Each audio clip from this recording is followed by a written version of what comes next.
देशमुखांच्या खून प्रकरणानंतर जी पोटनिवडणूक लागली ती काल मतदान प्रक्रिया पार पडली आणि आज त्याचा निकाल हाती आला. त्यामध्ये स्वरूपानंद देशमुख हे 92 मताने विजयी झालेले आहेत. आघाडीने त्यांना ते मत मिळाले आहे. काय प्रतिक्रिया असेल, काय सांगाल, हा विजय कशा पद्धतीने झाला?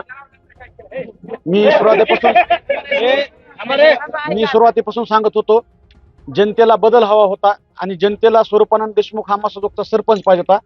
बिनविरोधची चर्चा होती, पण गावकऱ्यांच्या मनात वेगळं काहीतरी चालत होतं. मी सुरुवातीपासून तुम्हाला ती गोष्ट सांगत होतो आणि ते काल माझ्या सगळ्या मतदार बांधवांनी मतदान रूपी मला आशीर्वाद देऊन खरं करून दाखवलंय. काय नेमका संभ्रम होता जो बिनविरोधचा होता? काय प्रकार जो सगळा होता निवडणुकीमध्ये, काय घडलं आणि कशा पद्धतीने हा तुमचा विजय झाला, याचं श्रेय कोणाला?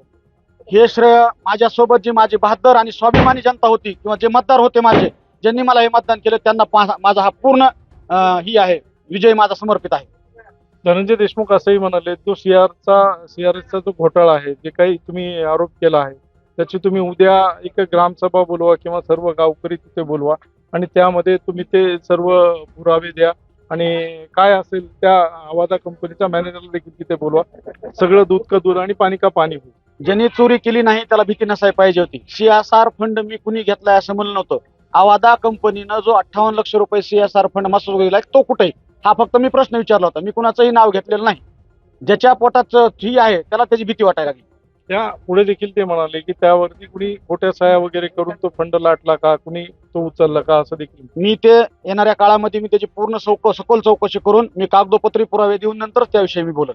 पुढचं विजन काय असेल, काय गावचा विकास असेल, जो 17-18 महिन्याचा कालावधी आहे त्यामध्ये तो काय काय तुम्ही आता विजन असेल? माझं पहिलं विजन आहे ही माझी जी जनता आहे मागील 20 वर्षापासून कुठल्याही प्रकारची अपेक्षा न ठेवता माझ्या मागे समोर दरवेळेस पैशाचा पूर असतोय.